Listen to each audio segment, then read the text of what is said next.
Alamin naman natin ang latest, kaugnay ng level ng tubig sa Marikina River. Kanina ang alas 6 po na umaga, umabot na ito sa critical level. Mula sa Marikina City, may news to go si Bam Alegre. Live, Bam! Inang alas 6 ng umaga, inakyat sa critical level itong level ng tubig sa Marikina River matapos itong umakyat sa 18 meters. Ngayon, nasa 19.2 meters na ito ngayon at bumuhos na naman yung malakas na ulan kaya inaasahan natin na tataas na naman itong level ng tubig sa Marikina River. At dahil nga ganun yung sitwasyon dito sa Marikina River, ipinatupad na yung forced evacuation sa mga barangay sa gilid ng ilog. Yun nga lang, may mga naghintay pa na umakyat ang level ng tubig bago lumikas, katulad ng ilang residente dito sa Minahan. Tinatawag nilang Minahan sa Barangay Malanday. Yung iba kasi dito hindi naniniwala na aabutin sila kasi nagpagawa sila ng mga second floor, pero inabot din sila ng baha kanina. At marami naman din dito sa taga Malanday yung kusa ng lumikas dito sa Bulelak Gym dahil nadala na sila sa Bagyong Ondoy. Siksikan yung mga pamilya rito, kaya inilipat na yung ilan sa kalapit na Malanday Elementary School. Bagamat meron naman silang regular na supply ng pagkain mula sa lokal na pamahalaan kanina umaga at meron silang mamayaring rasyon para sa tanghalian. Balik sa'yo, Lala.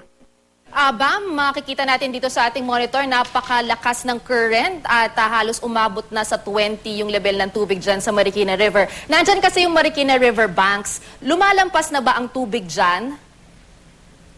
Kanina doon sa kinatayuan natin, halos umaapaw na yung ilog sa ilang bahagi ng kalsada. Kanina, yung current ng ilog, medyo gumagapang na siya sa kalsada ngayon, mahampas na yung mga alon, malakas na yung ragasa ng tubig dito sa Marikina. Bam, kasi yan din yung daanan palabas ng Marcos Highway at papunta ng Quezon City. Sinara ba ng mga lokal na pamahalaan yung kalsada dyan? Hindi na ba pinapadaanan? Dito, napansin natin, merong dinadaanan yung mga jeep dito sa ilalim ng tulay. Ngayon, hindi na siya passable. Nung kahapon, tumayo rin tayo rito, may mga jeep na nakakadaan pa, pero ngayon, hindi ka na makakadaan dito. Hindi na talaga makadaan. Sana pwedeng dumaan o magre-route yung mga taong gustong lumabas ng Marikina o maaring gustong pumasok. Yung tulay natin dito, na passable pa rin siya, hindi pa naman umaabot yung tubig doon. Sa yung bahaging ito ng Marikina, passable pa rin, Lala. Itong mga nakita sa monitor dun sa tulay, meron tayong mga usisero dyan. Hindi pa ba yan talaga nilalagay sa evacuation site? Bakit nariyan pa sila, Bam? Yung iba dito, nagmimiron lang, dumadaan dito sa may bahaging ito ng tulay at nagpipicture-picture pa yung ilan nakikita natin.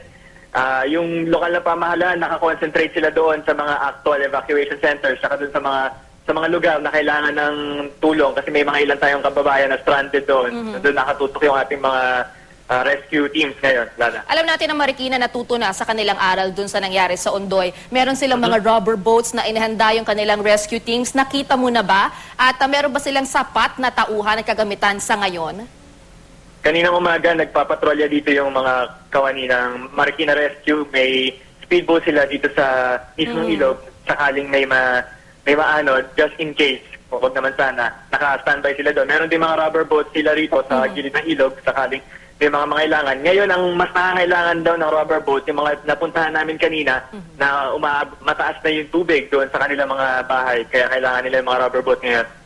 Ang ginagawa ng ilang barangay, pag kinakapos sila ilang barangay nakakapos sila sa supplies, ang ginagawa nila, naghihiraman yung mga barangay, yung ilang barangay na hindi pa naman kailangan ngayon. Naghihiraman sila, Lala. Panghuli na lamang ba, yung talaga na-apektuhan dyan, yung Provident Village, ito ay isang subdivision. Kamusta na sila sa oras na ito? Malapit kasi sila dyan sa ilog sa likod lamang nila yan. May nakausap tayong isang miyembro ulit ng Marikina Rescue kanina. Binabantayan, kaya sila particular doon sa level ng tubig.